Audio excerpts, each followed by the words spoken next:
Good evening. I would like to call the City of Mount Vernon City Council meeting for Wednesday, November 13th, 2024 to order. The time is now 7 o'clock. Would you please stand with me for the Pledge of Allegiance? Pledge allegiance to the flag of the United States of America and to the republic for which it stands, one nation, under God, indivisible, with liberty and justice. Item 1C is the roll call of council members. I'll ask the city clerk to please call the roll. Councilmember Beaton? Here. Councilmember Brocksmith? Here. Councilmember Correas? Here. Councilmember Hudson? Here. Councilmember Molinar? Here. Councilmember Tesoro? Here. Councilmember Vanderstoep? I don't see Councilmember Vanderstoep. Item 2 is the approval of tonight's meeting agenda. Are there any proposed changes to the agenda, or would council like to make a motion to approve the agenda? So moved. Second. Motion by Nabor and second by Yidis. All those in favor say aye. Aye. Those opposed say no. Motion passes. Item 3 is community comments. If there's anyone present in city council chambers here tonight that would like to address council, and actually before that, I'm going to ask, we have one person who's made arrangements to Zoom in online to present city council with some comments. But please state your name and your city of residence and limit your comments to about 3 to 5 minutes. Kevin, are you there and can you hear me? I can hear you, Mr. Mayor. We can hear you as well. Thanks for being here. Thank you. I will step up to the virtual podium. Thank you, Mr. Mayor. Good evening, members of council. I am here commenting tonight in advance of your discussion of Resolution 1061 on electric vehicle charging prices at the Mount Vernon Library Commons. I saw that the proposed rate was $1.05 per kilowatt hour and thought I would just say a few words about that. I charge my car at home for 13 cents a kilowatt hour. So I don't know if anybody who has that option would ever use the library commons chargers unless it was an emergency. I know that the staff is still sort of developing their plan for how that parking garage is going to be used. I actually met with the library director this afternoon, and he says it's very early days, but I just wanted to suggest that a lower rate for charging at the library commons could lead to much higher usage, and a high rate, such as this initial one, may lead to almost no usage. I think it's a pretty basic supply and demand thing. If the rate was eventually pushed down to something closer to 13 cents, I think you may have lots of people using it almost as a replacement for home charging, which, since you have 72 charging stations there, I don't see those all filling up immediately. And since this huge investment was just made, might as well try to fill them up and put them to use as soon as possible. That is pretty much all I'm here to talk about. So I will look forward to seeing if there's further changes after this resolution is, I assume, passed. And I hope that the prices are adjusted so that the 72 medium speed charging stations there are used as much as possible and as many people get there as possible. Thank you.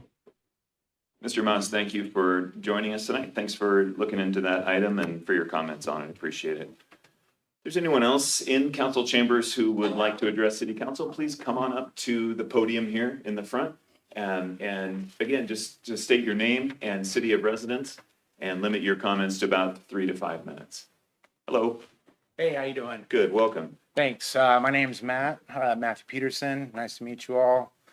I don't think I've been to a city council meeting since I was in a Cub Scout, so Welcome back. welcome, right. Okay, so a little bit about myself real quick. I'm a PLO2 plumber. I live here in Mount Vernon. I work for Homage Senior Services. We're not for profit, and I've been doing this for 25 years. Wastewater utilities, water treatment, distribution, residential, commercial plumbing. Anyway, recently, I had an issue at my house that caused the whole house back up, and I started going through the motions. Just try to find out what's going on, which ultimately led to a PUD water main crushing I wouldn't say crushing, but on top of my sewer lateral, causing a flow restriction. Well, long story short, when I went to them and said, "Hey, this is caused by you," because otherwise it would be fine. I got just a slap in the face, basically. And then, I mean, it just comes down to just negligence. This happened out of pure negligence. There's a bad install, even per state, but from the Department of Health as far as installation of water mains. It was done improperly. I got pictures, obviously, of it laying right on my sewer main on a botched repair in the right of way that no homeowner would do. So, I have a moral of the story. You buy a car, you hit somebody, it's negligence, and it's one of those things that I am here to let you guys be aware of this. Thank you. Thank you, Mr. Peterson, for Thank you. coming to talk with us. I appreciate know. it. Anyone else in council chambers like to address city council? Hello. Absolutely. Just 1 second here. I'm going to leave a few copies for the clerk. She'll just distribute those to the Perfect. council. Yep. Terrific. My name is Christopher King, and I'm actually a good friend of the Peterson family.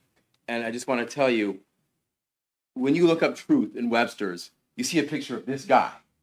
Okay, I've known him for years. They worked at my house on things.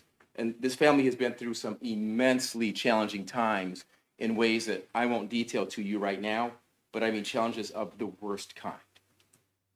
And they have 2 children, 2 babies in that family right now. They have 4 people in that family. He's not a public speaker, I am. So I'm going to help him out. So Mr. Peterson's family, again, he and his wife, Yana, are raising 4 children, and they bought this house. They are ideal citizens, professional plumber he is to take care of his family.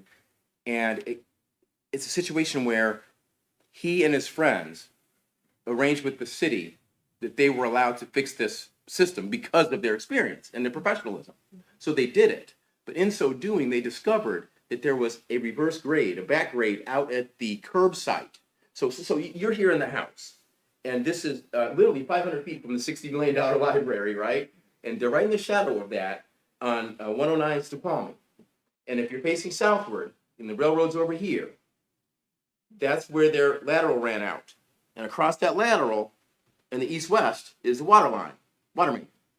It barely meets the frost line. And we have pictures. You'll see the color pictures. It's made this. So here's coming from the house. It backed up, and that created the restriction.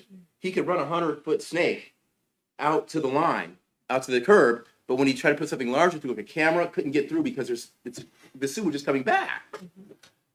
So we look at this. They come out, and he calls PUD City Inspector John Torgerson. Yeah. John Torgerson's there, and he looks down. He says, "Oh, well, there's your problem right there." And he says, "Could you pass a credit card through there from where the main is laying on the lateral?" No. So the bottom line, or the crux of the story is that there was negligence at some point, and PUD would have had to supervise the install at that time, because I don't think there's a bunch of pop-up people that come up in the middle of the night and have, like flash mob parties that install sewer mains or any kind of a water mains. So I put together a package for them, and I said, the estimate they got from their friends is $20,000. He got a $10,000 line of home equity to handle this, and he missed a week of work. He's a professional plumber. He makes $65 an hour. He's out 25 grand. Maybe vacation time he had to take. He's out $5 grand for that. I said, here, guys, 35,000. We're not asking anything for pain and suffering. None of that. Just pay us the value of the services we gave you. We had to do the trenches, replace the line from the house that got backed up, poured you new sidewalk, all these things to professional grade standard. Pay us. And so I get this thing back. They come back with a $4,000 offer. It's a slap in the face to a family trying to get response from a government agency. And the reason I say this, and I'm going to qualify myself and I'll let you go, and I'll send you guys emails. My background, I was a government lawyer. Then I ran a title company. I do zoning and permitting for a career. I've done it off and on for all the major wireless carriers. I've worked on projects in Mount Vernon. And I'm looking at this and I'm saying, how could say I've done 150 residential closings and on how many wireless deals, 10% of those involve issues with easements and rights of way. So I've dealt with it hundreds of times. And how could I be $30,000 off on a $35,000 offer or demand? I'm not. And so I just feel like when people like this can't get responses from their government, it diminishes the public trust in government. And that was my first job out of law school, was assistant attorney general, because I wanted to believe in government. And I still want to believe in government. I've read all your backgrounds, trust me. And I know that each of you has a vested interest to be involved in this case and have someone on your staff take a look at it. I wouldn't be here in front of you if I didn't believe in this case. I've already brought it up to local licensed counsel because I've never been licensed in Washington. So I've kind of reached the end of my path now. I can't represent him in court. So I've called some of my friends and other people to try to get this man and his family some help now at Christmas time. They're hurting. And that's kind of where it stands right now. I can't think of anything else to tell you, but I will be in touch with you via email. And I thank you for your time. And Matthew's family thanks you for your time as well. Mr. King, thank you. Thank you. Indeed. Cheers. Anyone else here to address City Council? Hi. Come on up. Good evening, Suzanne. Who is that lady? I want to thank you and join you in honoring the library staff, which you're going to do in a few minutes. They are the absolute best, and they're the heart of the library, which is the heart of the city. They're what make the library, not the building. So thank you, and I support you in supporting them. Thank you, Suzanne. And we 100% agree. We've got the best library staff in the world. Other community comments tonight? Going once? All right. We will move on to item 4, tonight's consent agenda. It includes meeting minutes, payroll checks, wire transfers, claims, and an agreement. Council, would you like to move for adoption of tonight's consent agenda? I'll move for approval of tonight's consent agenda. Second. Motion by Mary, a second by, it was a tie. A second by Melissa. All those in favor signify by saying aye. Aye. Those opposed say no. All right, the consent agenda is approved, and we are on to committee reports. Council held their Public Works and Library Committee meeting tonight at 6 p.m. Councilmember Molinar is the chair, and Gary's going to give us the recap. Gary.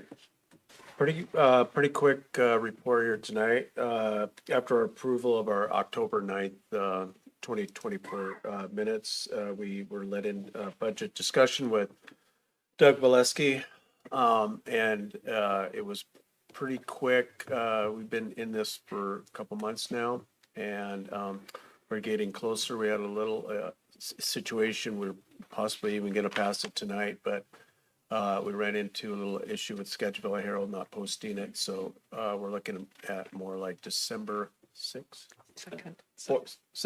December 2nd, that we possibly would be passing that.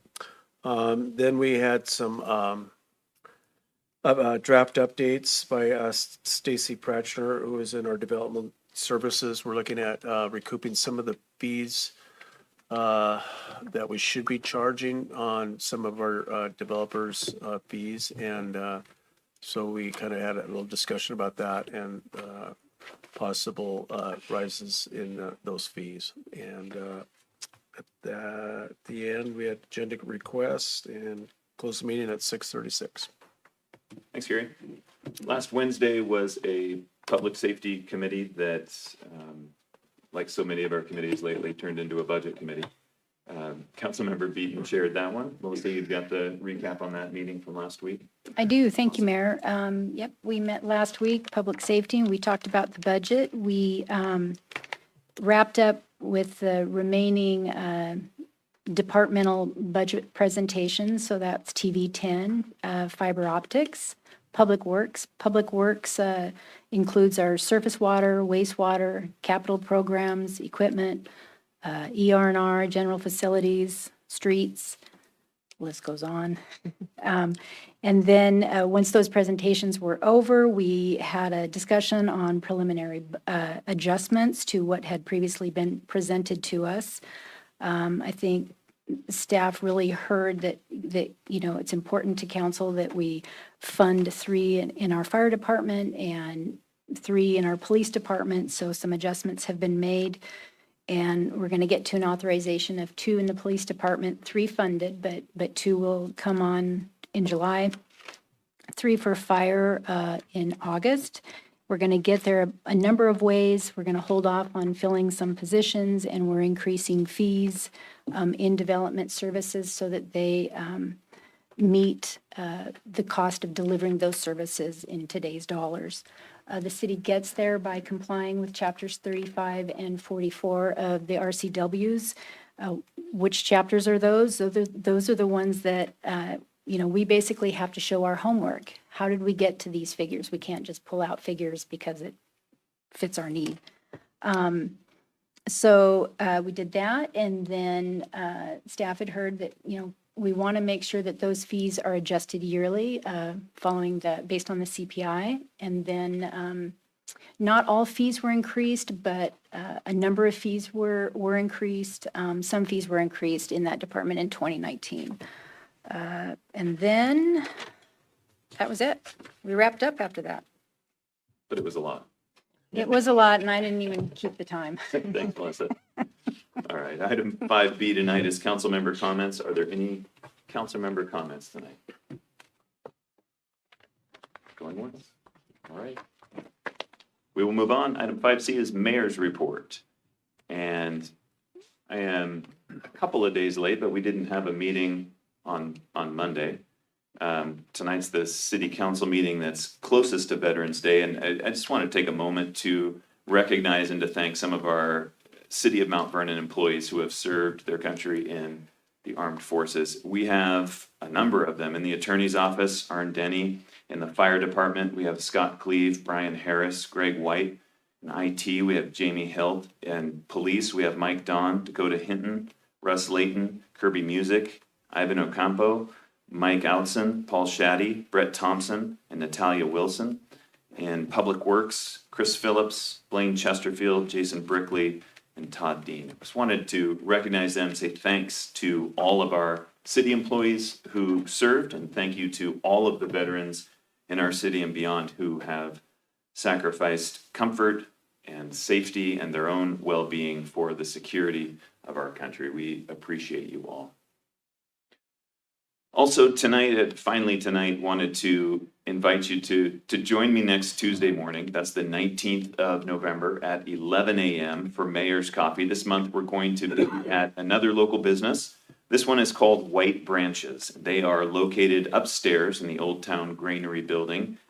The address there is 100 East Montgomery Street. It's the tall Granary Building. You'll go in the main entrance there, and we'll show you how to get onto the elevator and go up to what's really at White Branches. It's less of a place, more of an experience.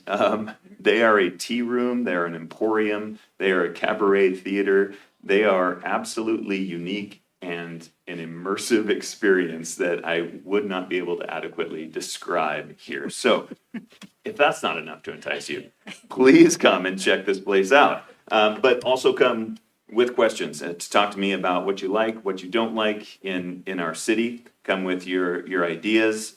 We have been having some great discussions, and as always, no city-related topic is off limits. So hope you can make it next Tuesday morning at 11 a.m.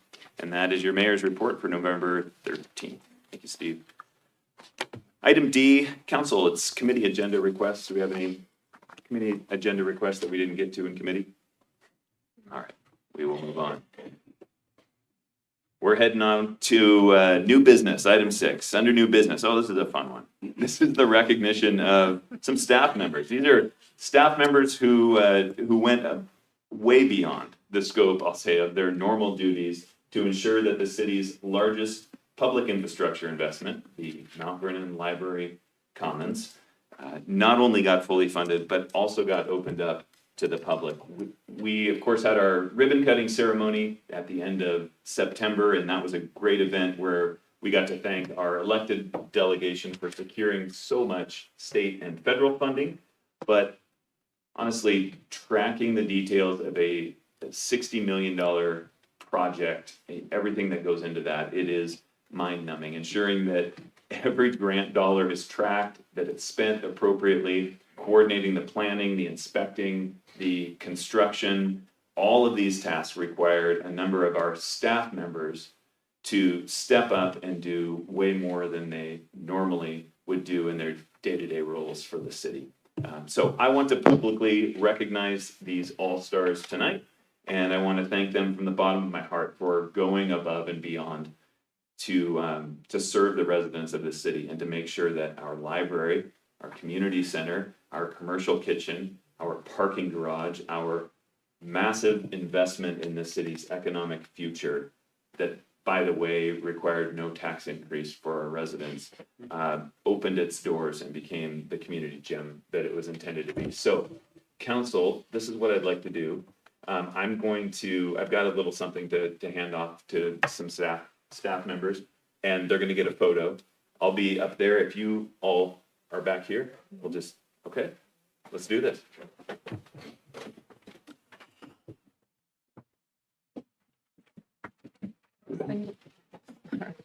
Are they each getting their own photos? I think so. Stacy Frachner, our Development Services Director.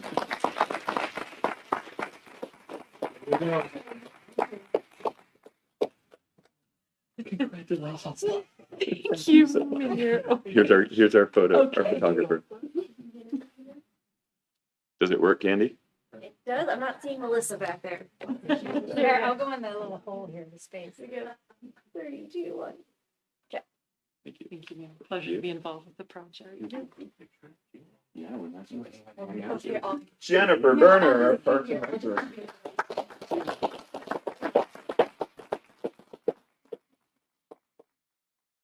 Thank you, Jennifer.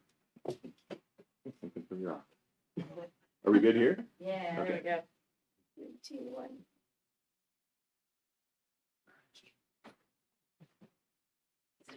Mary Thomas, our IT Director. Imagine making all of those connections in that building. Yeah, I saw the wires.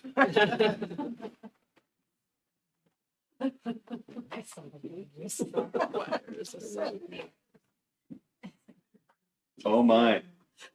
We've gotten to some golden scissors. So golden scissors. City Attorney Kevin Rogerson, come and get your golden scissors.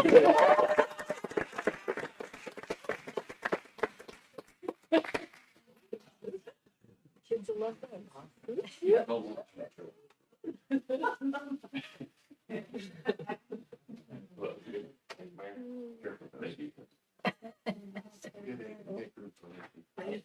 $16 million in state and federal and some local funding that has been tracked to the penny. Doug Valesky, Finance Director.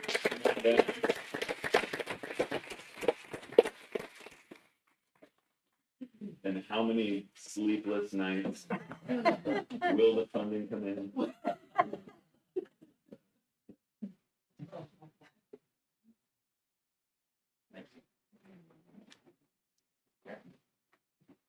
Captain Chris Phillips, Public Works.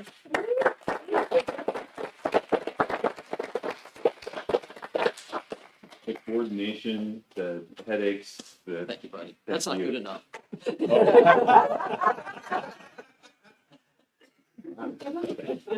All right. Oh, no. there's more. This one. Yeah. Library director. All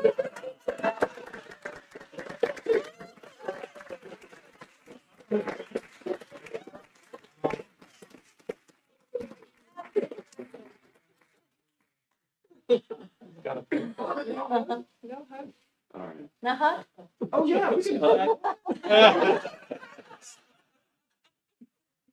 right. Congratulations. Got it? All right, come on over, do one picture here. It's okay. Do it. Cover away. All right, show you. Okay, if you can see me, I can see you. If I can't see you, then Can you say Iris? no, I can't. He's okay. No, you are.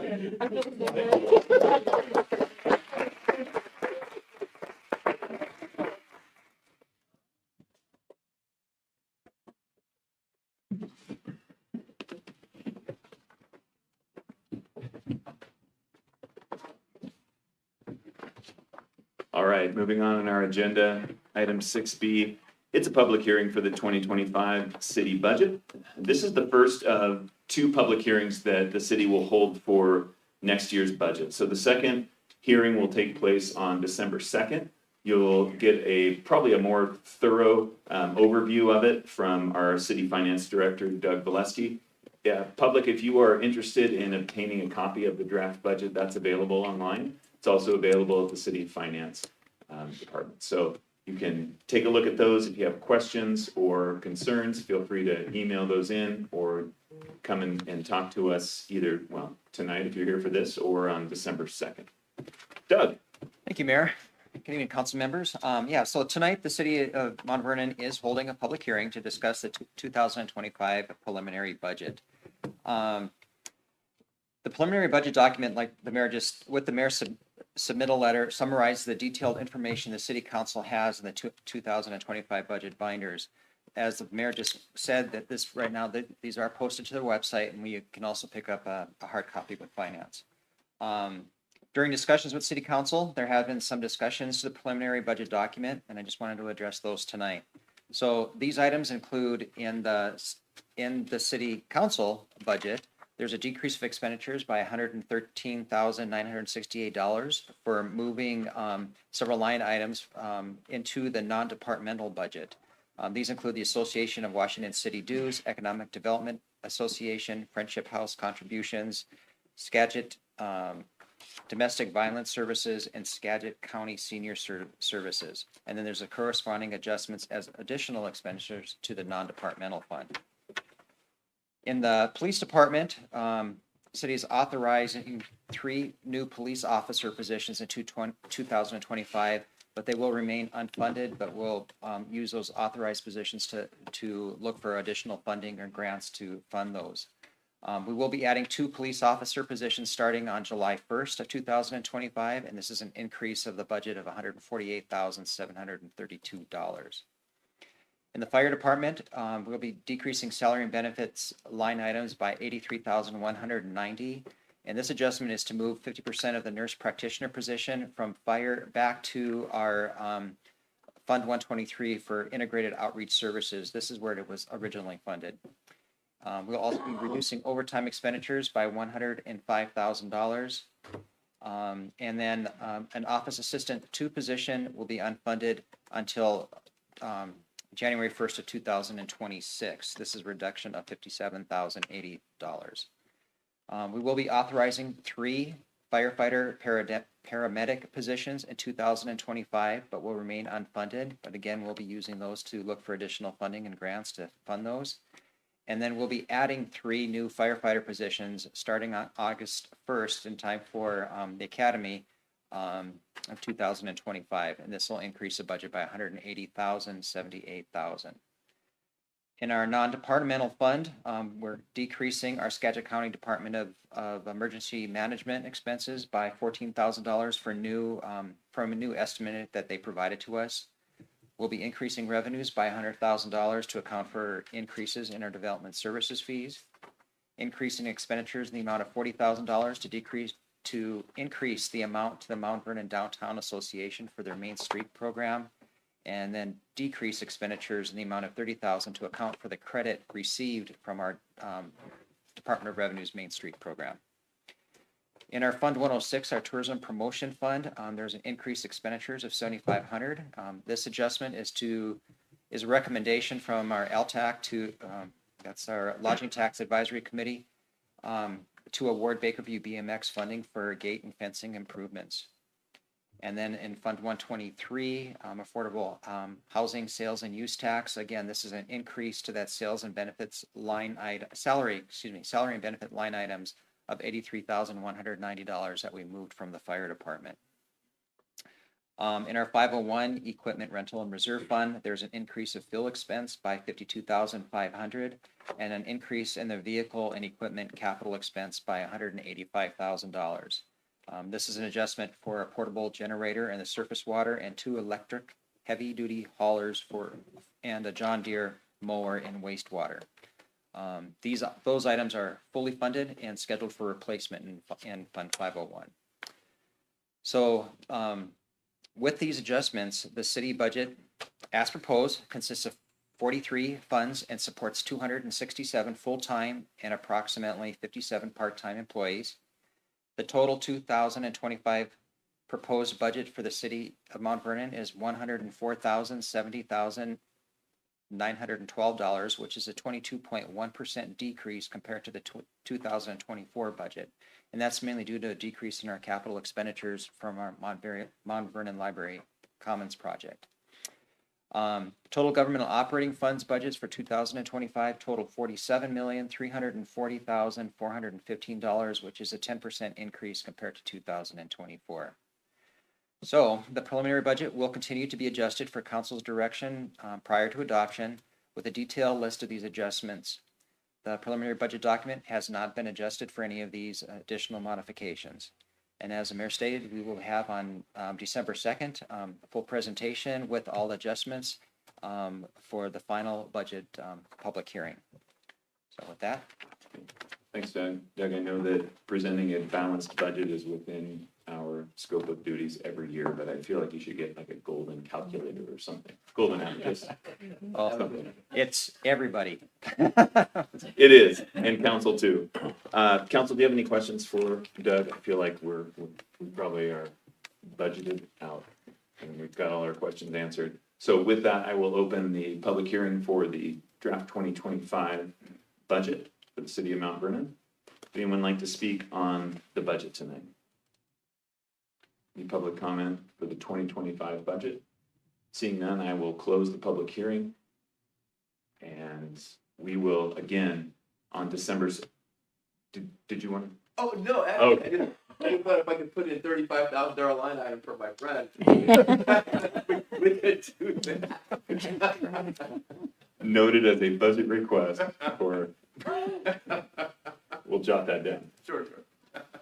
So one more time, December 2nd at, I believe 5 p.m.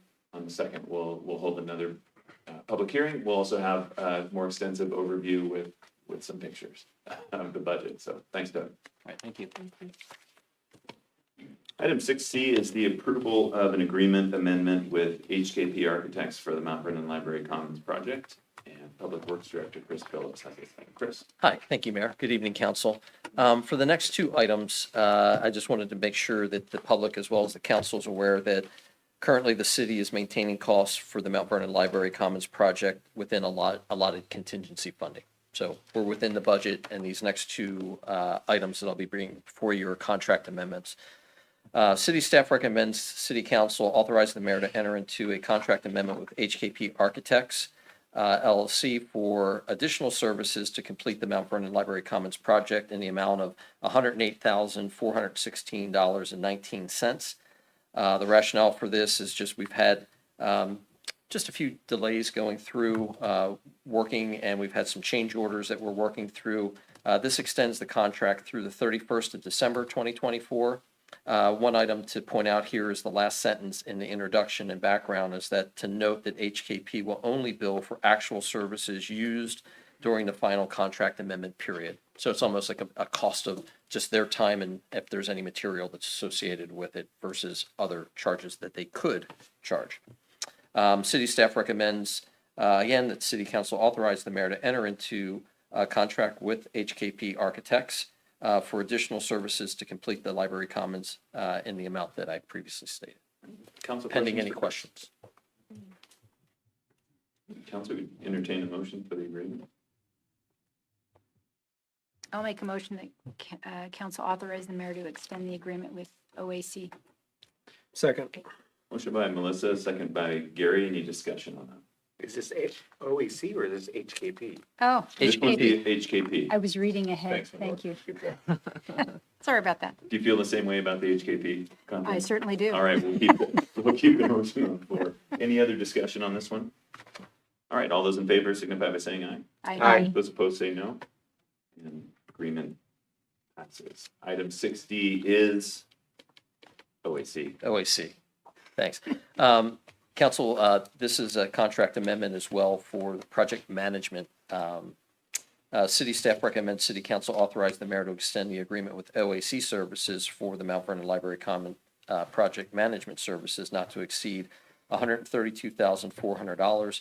As noted earlier, we're within our contingency, our allotted contingency funding.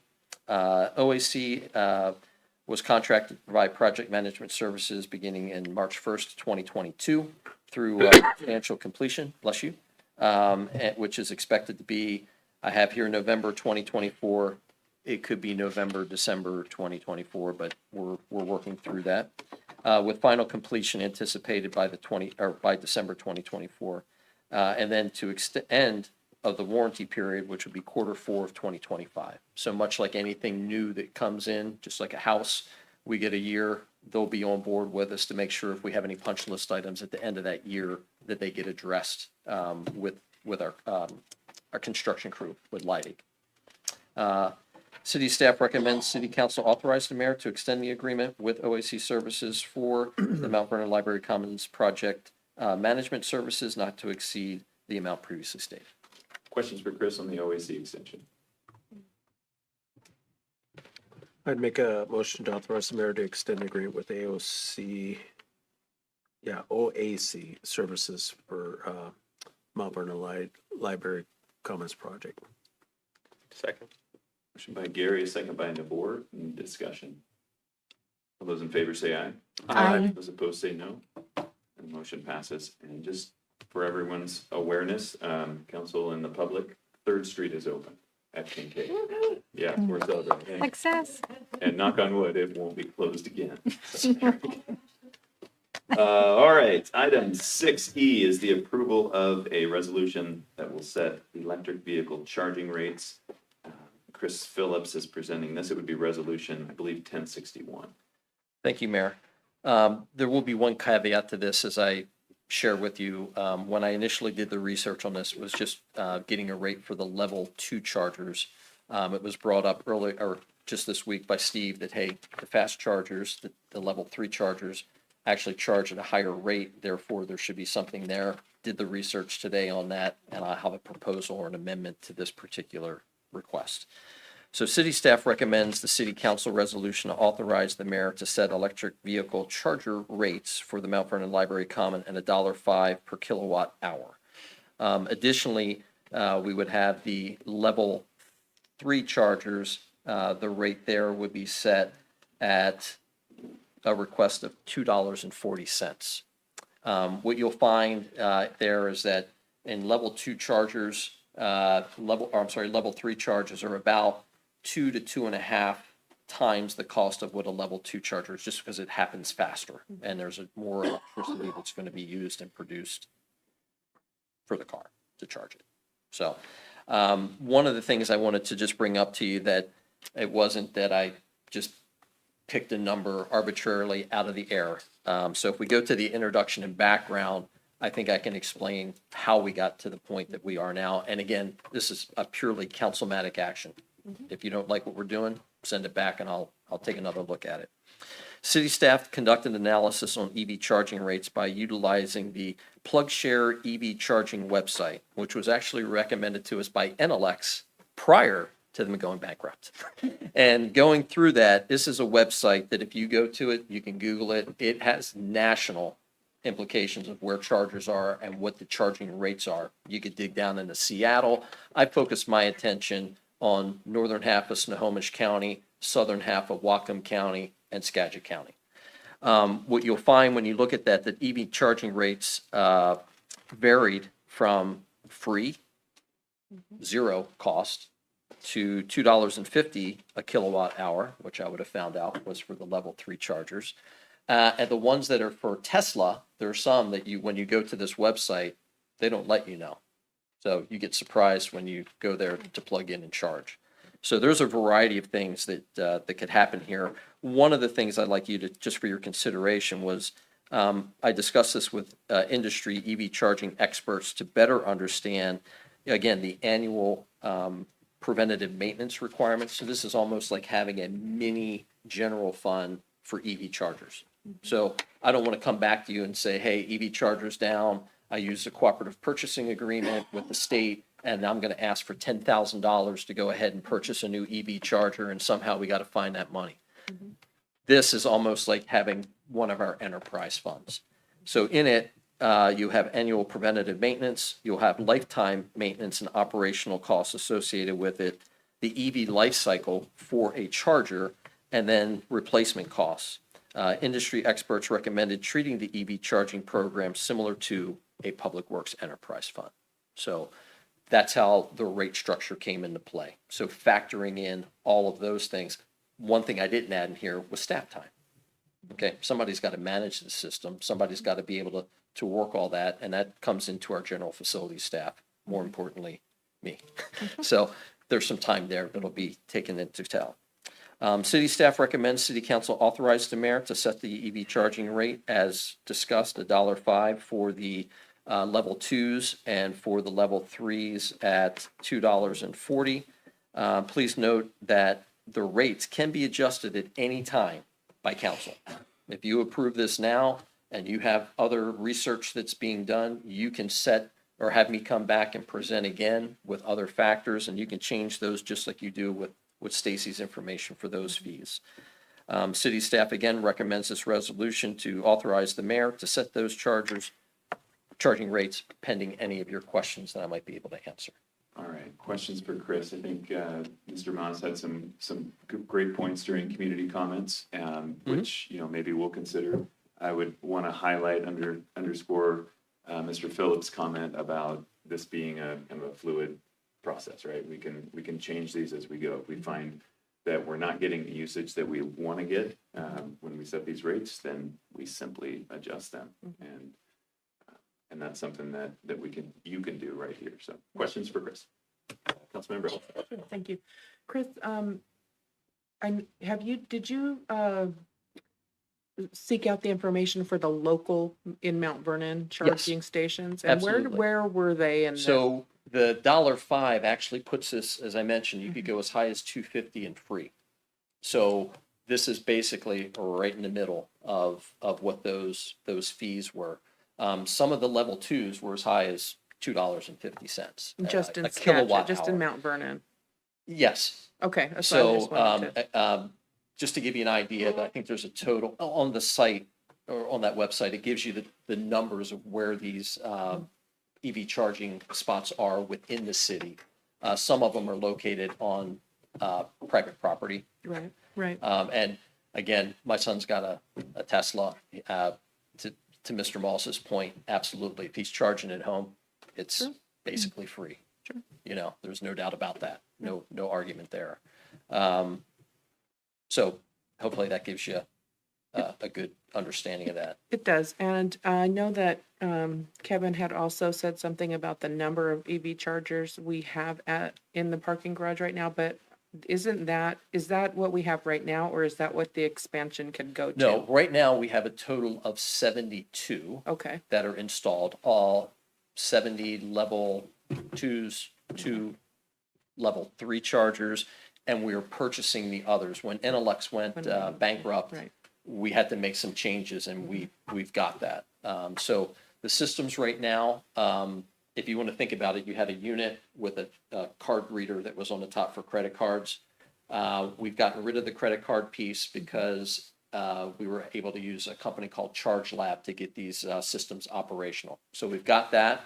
You can use an app to go ahead and pay, or by the mandate or the federal grants we have to have a kiosk. We have to have some way of people being able to see the rate and make sure they're aware of what it is. And then you could pay by kiosk. So you would just have your parking spot number, go to the kiosk, enter that in, you'd see what the rate is, and then there's multiple ways that you could pay a variety of credit cards. Kind of like a parking garage. Yeah, like a progress. But like I said, the app is really, it has the same information. It's a little easier to use. So I think with our multi-generational city, with what we have, maybe with the younger folks that feel comfortable with it, they're on the app making it happen.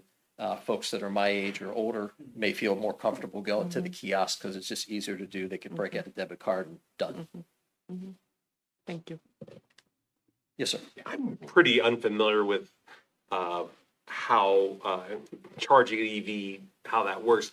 What would be a full charge, or how much could somebody actually spend So at one time at a charging station? So we have two types of EVs in the city right now. They will take upwards of, and I'll open it up to somebody who's got an EV because I don't, but it could take upwards, if you're on the level 2, like 8 or 9 hours to go ahead and get a full charge that's in there. The level 3s will happen within hours. I mean, like an hour to an hour and a half. So the intent would be, and it also matters like where you are on the continuum. If you're like almost battery dead, it's going to take significantly more or longer to get to like an 80 or 90%. Where my son said his sweet spot operating range is somewhere between 60 to 85% that he's in there. And then when he's going and he's in sales, when he's going to different places and find it, he may plug in for an hour or two, and it just gives him that extra set of juice to go ahead and get to where he needs to go. So just for context, how much could a full charge cost at these rates? Oh, that's a great question. Yeah. Yeah, it Because- depends on the battery size, right? They range from, I think, 56 kilowatts to 120 kilowatts. And I think another question you would ask here is how you determine the rate. There are some people who strictly pay by time, okay, which our folks said if you went and just paid by time, that you would be charging people a much higher cost versus it being via the kilowatt hour, and you're charging via a rate. So you could have it where if you charge for an hour, 30 minutes, we're going to charge you $5. Some person may say, hey, that's reasonable, but actually when you do the math, you're paying much more than you would if you were to do that for 30 minutes times $1 a kilowatt hour. You do the math and you're like talking just a few dollars. Then what this 240 means? So you What have exactly is? two different types of chargers. So you have a level 2 charger, which is a very slow charger. And then you've got level 3 charger, which is a much faster. So it uses much more energy and you get a quicker charge. So that's where, for convenience, if somebody wanted to be on the level 3, you would pay for that convenience to use a fast charge to get you what you needed to do to move on to the next place.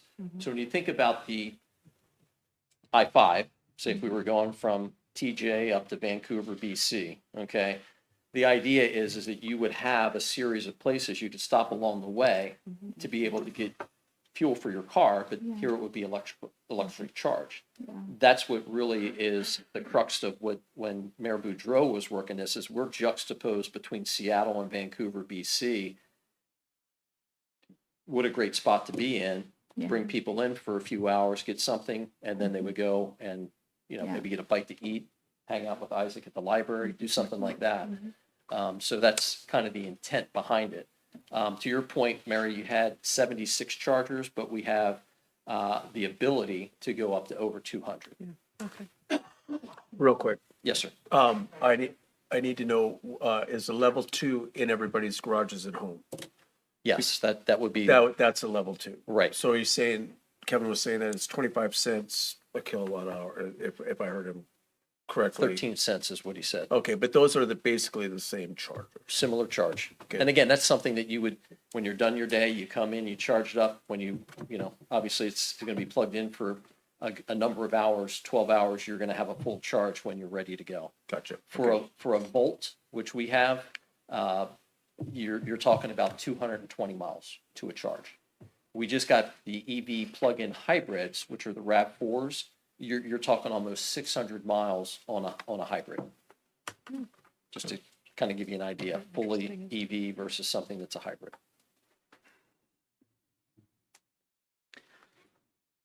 Being that it's gonna be kind of fluid and we're working on, it seems like we're gonna do the same thing with some of the fees for the kitchen and, you know, rentals. So I'd make a motion to authorize the mayor to set those fees.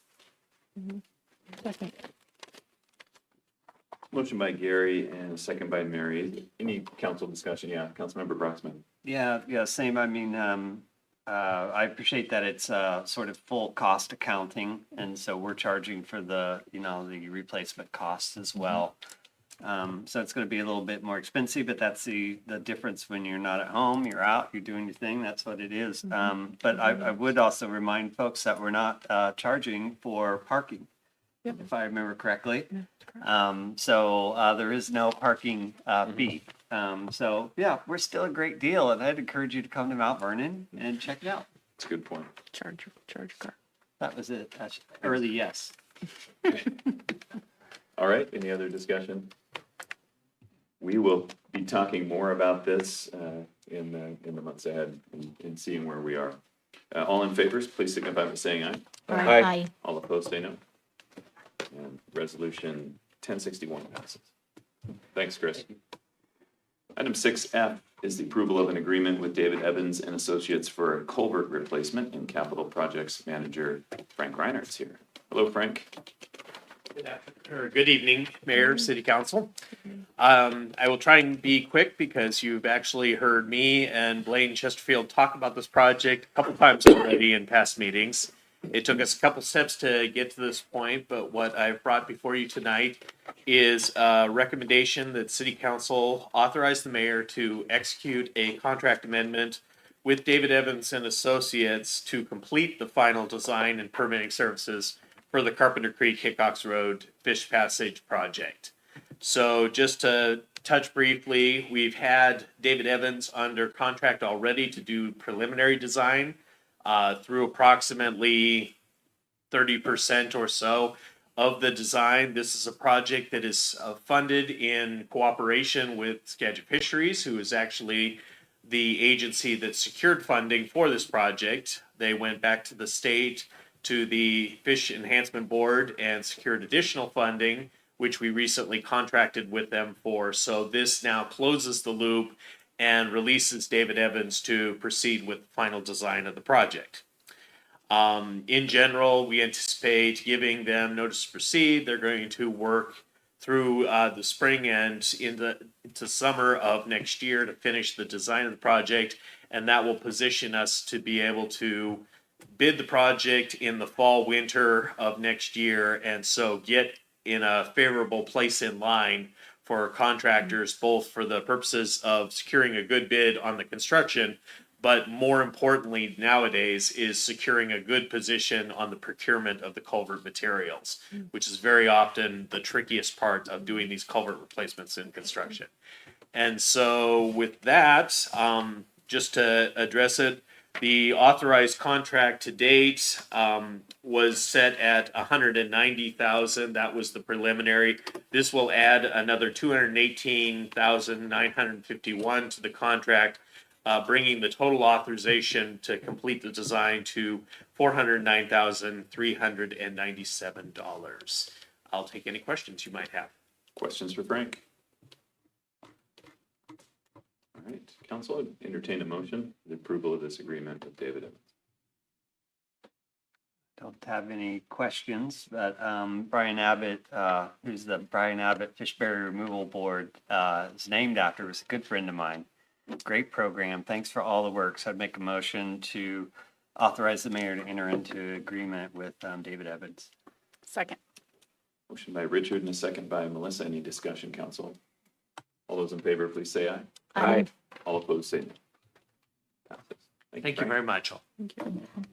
Item 6G is the approval of an agreement amendment with Polydyne Incorporated. Wastewater Division Manager Gary Duranzo is here. Hello, Gary. Hello, Mayor. Thank you. Good evening. Good evening, Council. I'm going to be going over an amendment to our Palmer contract for furnishing and delivering of Palmer. Staff recommends a motion be made by Council authorizing the mayor to execute Addendum 1 with Polydyne Incorporated for furnishing and delivering of dry Palmer. Granular dry Palmer is used at the wastewater treatment plant to thicken waste activated sludge through our dissolved air flotation and dewatering anaerobically digested biosolids. The projected pounds to be used in 2025 are between 45 and 50,000 pounds. The Palmer will be used to treat a projected 550 dry tons of waste activated sludge per year and approximately 530 dry tons of anaerobically digested biosolids per year. Staff received bids for furnishing of and delivering of dry Palmer in November of 2019. Polydyne Incorporated was the sole bidder. The terms of the contract were for a period of January 1, 2020 through December 31st, 2024, with an option to extend the contract for subsequent 2-year periods upon mutual agreement.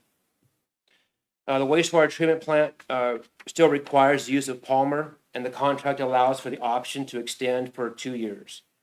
The recommendation would be to request council authorize the mayor to execute addendum number 1, extending the contract with Polydyne Incorporated for furnishing and delivering of dry Palmer for an additional 2-year term from January 1, 2025 through December 31st, 2026 for a cost of $2.37.2 per pound.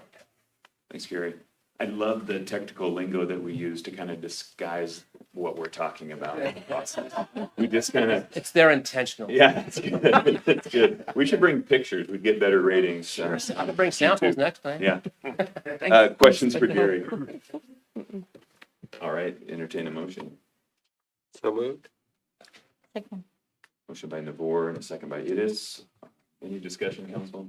I'd just like to say I don't want to see any samples. Thank you, Gary. Oh, okay. Sorry. Thanks for the offer. Yeah. All those in favor, please signify by saying aye. Aye. Those opposed, say no. Motion passes. Thanks, Gary. Yeah. But don't go anywhere. Okay. Item 6H is the approval of an agreement amendment with King County and Boulder Park for a biosolids application. And I can bring samples of this as well if needed, so. Nice. Staff recommends council authorize the mayor to execute the contract with Boulder Park Incorporated and King County for hauling and application of biosolids to agricultural land in Douglas County, Washington.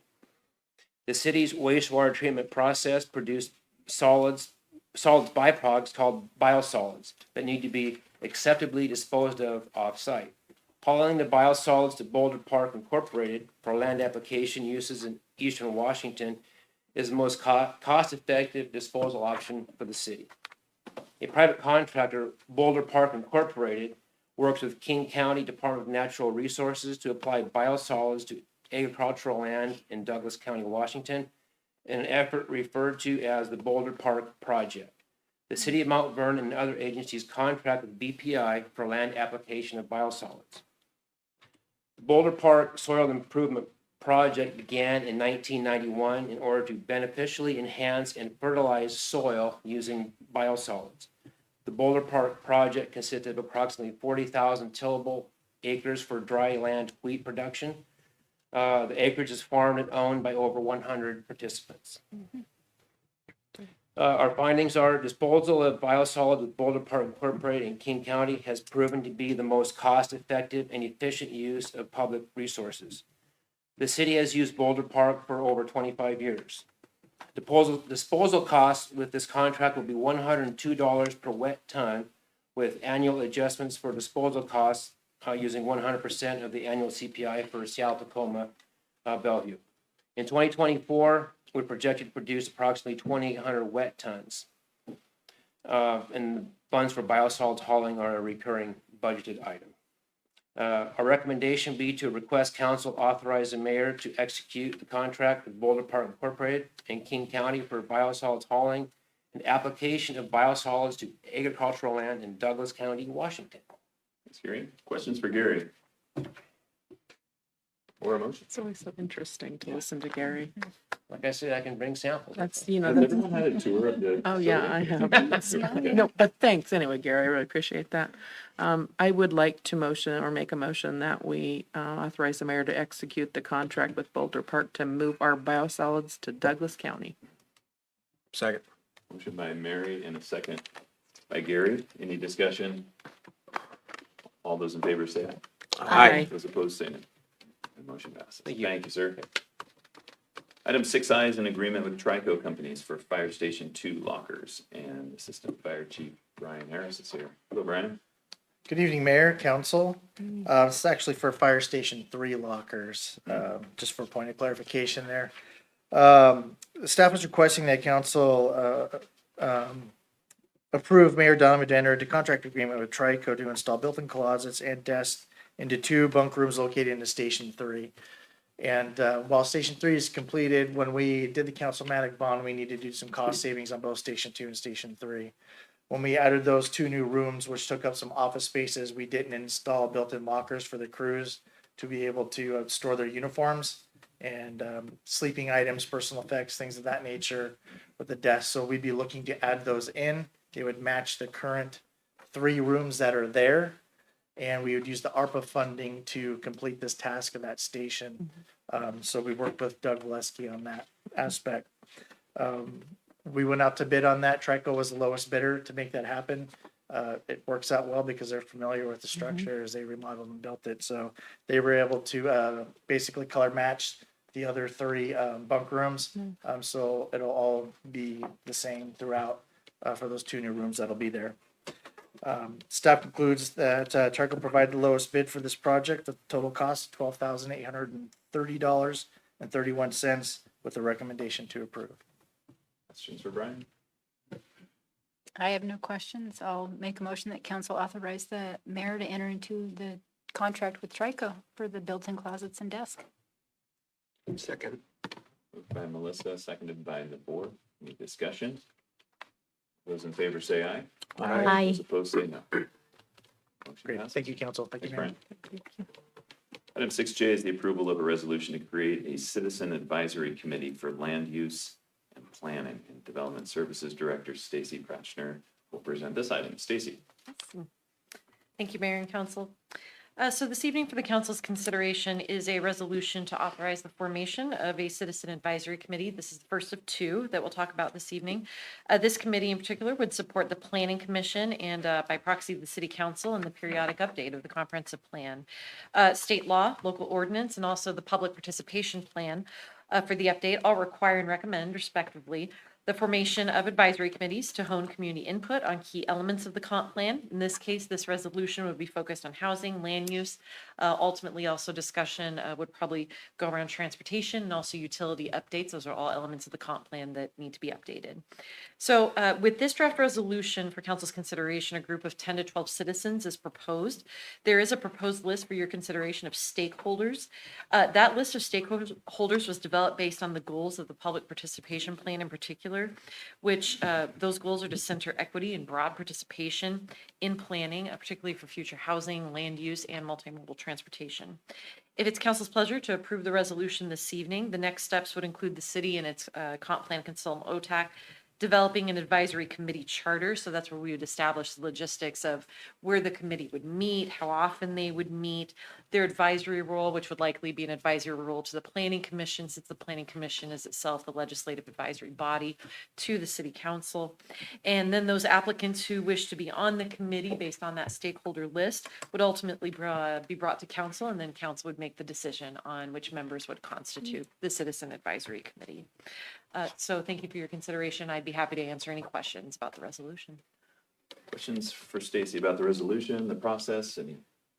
Yeah, Melissa. Stacy, I'm just wondering, I know that the proposal is sitting right now at 13 members, but when I look at this for an existing resident or neighborhood representative, and I'm just wondering, and I don't know how the rest of the council feels about this, because the city has 3 wards, I'm wondering if it would make more sense that it would be a little more representative from a member from each of those wards. Oh, a member from each ward?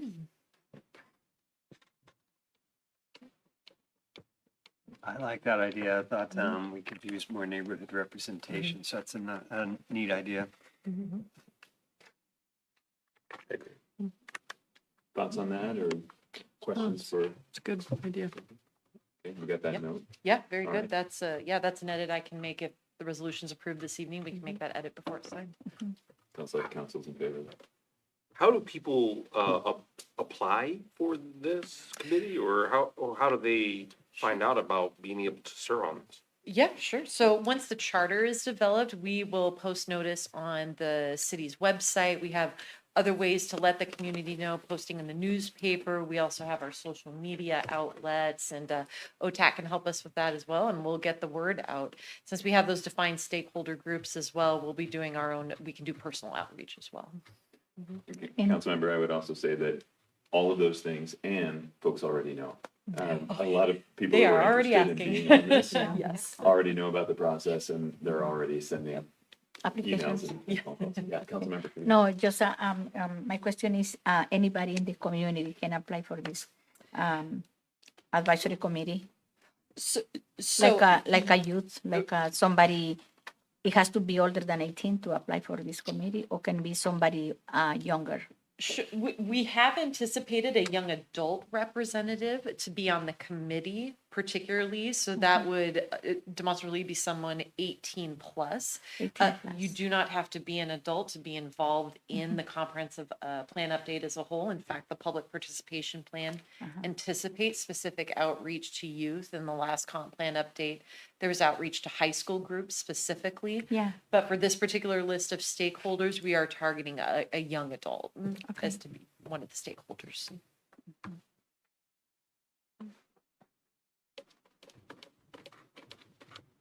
So what do we, Other questions or thoughts? Otherwise, it's resolution 1062. I'd move for approval of resolution 1062. Second. By Mary and a second by Melissa. Discussion? All those in favor say aye. Aye. Those opposed say no. And I apologize, Mayor, to ask this question. Can I clarify with the council's guidance that number 3 on the stakeholder list be amended to have one representative from each of the wards from an existing resident neighborhood association? I think we can do that. Yes. Yeah. Thank you for the clarification. I'll make that edit. Yeah, thank you. All right, so resolution 1062 passes. Item 6K is the approval of another resolution to create a citizen advisory committee for climate planning. Stacy. All right. Thank you again, Mayor and council members. So this next resolution for your consideration would be the first step in forming a citizens advisory committee to support the city with the development of the climate resiliency element of the comprehensive plan. So in addition to the requirements and the recommendations in the public participation plan, and also the requirements in state and local law, the council will recall that with House Bill 1181, that's the climate resilience bill that passed, it also recommends that cities convene a climate-focused interdisciplinary group, there we go, to focus on developing and revising those comp plan goals and policies. So a lot of what we just talked about originally, you've got a draft stakeholder group there listed in the resolution. We'll develop a charter, do outreach, and then ultimately council would decide on the members who would make up that committee to support us in our climate planning efforts. And again, I'd be happy to answer any questions about the draft resolution. Questions on resolution 1063, Council? Yeah, Richard. Yeah, I wondered where you thought sort of academic knowledge would fit in here. There are definitely a bunch of businesses and sectors in here, but I don't see a concentration of academia. And I'm thinking we have a Skagit Climate Science Consortium who's been working extensively in the watershed and has a bunch of information that might be helpful. And then climate impacts group is out of UW, and they do a lot of support on these kinds of things. So I just don't know. It's an open question. Do we need input on science or on management Right. or both? Yeah, absolutely. So I think that could fit pretty comfortably under an environmental representative. I do agree that the list is focused on sort of the impact part, and so think about impacts to infrastructure, business, the economic development, vitality. Maybe I would recommend, if council wants to make a modification to the resolution, perhaps number 11, environmental representative, could be clarified to focus more on an academic or more of a science-based organization. Pardon me, council member. I don't want to call it spitballing, but I am. Do you need a city council liaison? Didn't have one on the CAC. Maybe you could replace city council liaison with an academic Sure. practitioner from one of the universities. Yeah, it's or not something, a so it works. not a requirement. This is just a spitballing. Yeah, no, I'm, Council, what do you think? Thoughts on that? I don't have a problem with it. Otherwise, Good we idea. pinochle for it. Okay. Probably depends on what university they go to. Yeah. Really Submit their Rock, paper, application. scissors. Who they root Ooh, for on tell me Saturdays. more, council member. I'm gonna pass on the comment. It sounds like you want to make that amendment to resolution 1063. And we've got that recorded. Becky, you got that? Okay, great. So given that amendment, are there any other questions for Stacy on this item? Okay. Any council motion to approve resolution 1063 as amended? I move that we approve 1063 as amended. Second. Motion by Mary and a second by Nabor. All those in favor say aye. Aye. Those opposed say no. Right. Pass it. Thank you, Thanks, Mayor and Stacy. Council. Thank you. Item 6L is the approval of an agreement with Washington State Office of Public Defense. Special Projects Manager Steve Sexton has this item. Steve. Thank you, Mayor. Good evening, Council. So this evening, I'm asking you for your approval of acceptance of a grant that we were awarded recently from the State Office of Public Defense. This grant is comes into effect July 1st of this year and goes until June 30th of 2025. So it will help cover some of our public defense costs. The costs are related to certain drug possession and usage charges. As I said in the memo, that does represent about 1/3 of all of our public defense cases currently. The total amount of the grant was $127,000. I did go for a little bit more, kind of tried to negotiate with them a little bit, and the best I could get was come back when you're out of money and we'll talk then. So with that, it's pretty straightforward. As soon as we get an approval, as soon as we get the mayor's signature, I'll be sending in for reimbursements because we've got bills that we can help get that offset this year and into next year. So if there's any questions on it, I try to be real brief with it. Any questions for Steve? Every little bit here helps, especially with the standards changing as they will. And we're staying on top of that. Other questions? I'd move to approve the grant reward to partially fund public defense services. Second. Motion by Gary and a second by Nabor. Any discussion? All those in favor say aye. Aye. Those opposed say no. Passes. Thanks, Steve. Thank you. Thank Thanks you, again. Steve. Item 6M is the approval of an agreement with Lexipol LLC. And we have Police Chief Dan Crispin here. Hello, Chief. Good evening, Mayor, Council.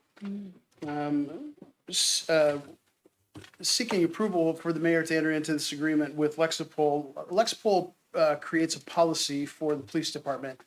Essentially, there are two types of policies for law enforcement: an organic policy that's in-house, written by staff members, and with all of the changes that are taking place in legislation and the court systems, it's very, very hard to keep up on it.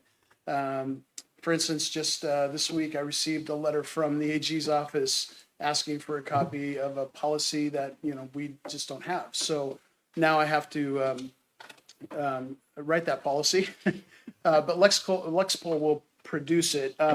It employs a team of attorneys who watch legislative changes in court cases, especially in the 9th District Court, which affects us. And then as those changes take place, they roll out the changes to us, and daily training bulletins are sent to the officers to get them up to speed. The other benefit of this is that our policy is archived. And so 5 years from now, someone could PDR, public records requests could be made for our pursuit policy that was effective on this date. And so we can go into that database, pull it out, and present it to them. Just asking council to approve this. This was previously approved for the use of ARPA money for this project. Questions for Chief Chrisman? Motions for Chief Chrisman? So moved. Second. Motion by Nabor and a second by Yudis. Any discussion on this one?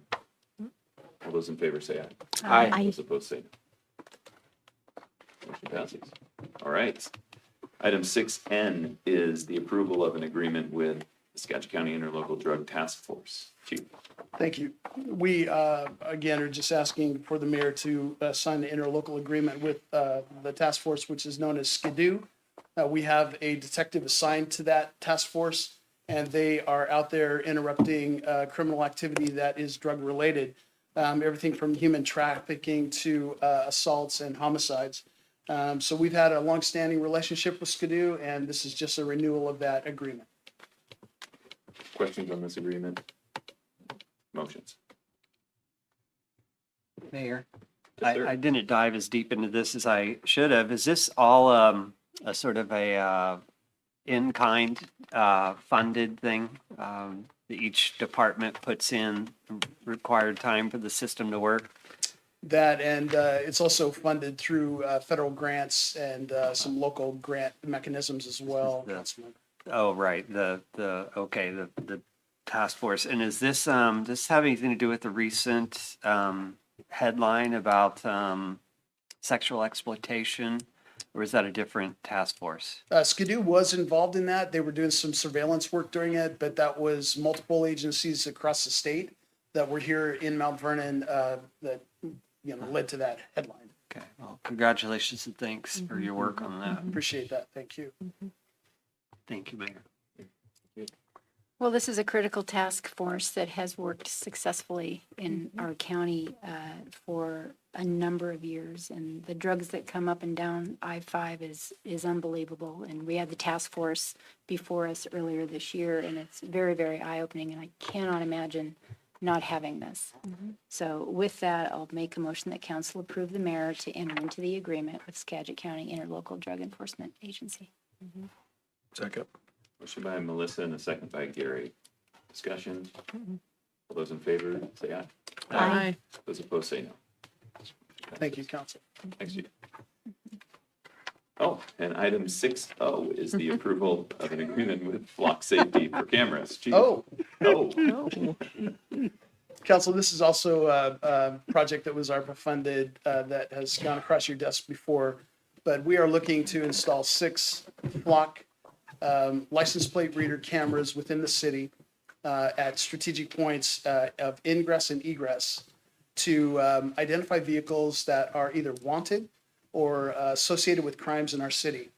Flock also uses a national database, the NCIC, to look for cars that are associated with like amber alerts and silver alerts and things like that, wanted individuals from other states. This is really a force multiplier for us because we have such a complex camera system already in place that does a great job, but doesn't do a really good job of identifying license plates, and that's what we really need. The other thing that Flock does is they have a very sophisticated software system where you could put in parameters like missing hubcap, bumper sticker in back window, broken headlight, and it will filter out all the vehicles that it has photographed moving through those contact points and then give you photographic evidence of those vehicles. So we think it's good. It's a game changer. It has been in other jurisdictions. I had it in my previous jurisdiction, and offline I can tell you wonderful success stories with it. But we're asking that the mayor enter into this agreement as well tonight. Questions for Chief on this one? I got one. Yes. And this is not red light No, involved. this is not a red light, no. Yeah, because that needs to Yeah. get, Thank you pretty- for that question, no. And when it's people not in- see cameras, that's the first thing. Yeah, and it's not a enforcement light, you know, it doesn't, or camera, it doesn't take a picture of the vehicle that's speeding. It just takes a picture of the license plate. And in low light and no light situations, it switches to IR, infrared, and so we can get the same clarity at night that we can during the daytime. So again, we're just trying to capture the vehicle, not a violator of the speed laws or traffic laws. We're not mailing out tickets. We are not yet. Not yet. Thank to you for clarify. saying yet. Other questions? I'd move to approve. Second. Motion by Gary and a second by Melissa. Discussion? All those in favor say aye. Aye. All those opposed say no. Passes. Thank you, council. Thank you, Mayor. Thank you. We are at item 6P. I don't know if we've gone this far. Maybe we have on an agenda. It's a proposal to cancel the regularly scheduled city council meeting on Tuesday, November 26th. Council, that is Thanksgiving week and traditionally a week that you do not meet. However, not meeting requires that you take formal action to cancel that meeting. So another reminder that you do have a special meeting next Thursday evening at 5 p.m., as well as an additional special meeting on Monday, December 2nd at 5 p.m. So you have plenty of extra meetings coming up for budget, but I would entertain a motion to cancel your meeting on November 26th. So moved. Second. Motion by Navor and a second by Mary. Is there any discussion on this one? All right, all those in favor say aye. Aye. All those opposed say no. Motion passes. And that is the end of our new business. For item 7, I'll request that our city attorney please direct the mayor and city council into executive session. Thank you, Mayor. I invite the mayor and members of city council to now meet in executive session for a period of 15 minutes until 8:36 to discuss issues related to collective bargaining sessions and planning or adopting strategy or positions related to collective bargaining, which is exempt from the Open Public Meetings Act pursuant to Title 42, Chapter 30, Section 140, subsection 4 of the revised Code of Washington. There will be no final action after. All right, and with that, we will now adjourn the City of Mount Vernon City Council meeting for Wednesday, November 13th, 2024 at 8:22 p.m. Peter, I need to make sure I got